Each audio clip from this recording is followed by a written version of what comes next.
Cancel all your plans next weekend because we have a three-way Drivers' Championship fight coming your way from Abu Dhabi after Max Verstappen won here in Qatar.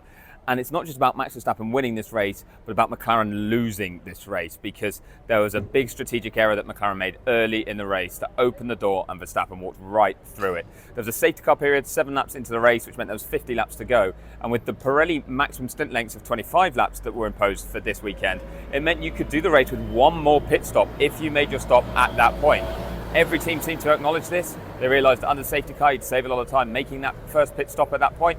And the entire field came in to change tyres under that safety car phase, except for the two McLaren drivers. The only two cars that didn't make a pit stop, they stayed out, had to then make 2 stops at racing speeds, and they just weren't able to overcome the deficit. Verstappen judged everything to perfection, comfortably won ahead of Oscar Piastri, who had led away from pole position and looked like he was going to be set for an important victory to bring himself back into the title fight.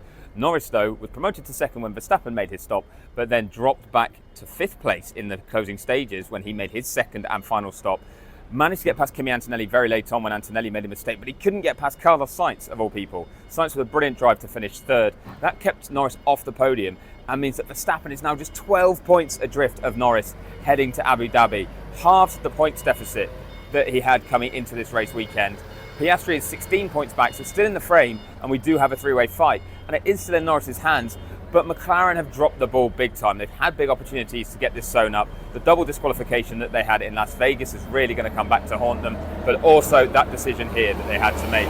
It was a pretty simple one compared to everybody else making their pit stop. McLaren didn't do it. They feared pitting into traffic, but there was no traffic to pit into because everybody else made a stop. So the team hold their hands up and know they made a strategic error, but it's put the pressure on as we head to Abu Dhabi. It's opened the door for Verstappen, who said the reason that Red Bull is still in this fight is because of other teams' failings. Well, this was another one for McLaren, and they're really going to have to try and make up for it in the final round. Otherwise, it will go down as one of the all-time big blown opportunities.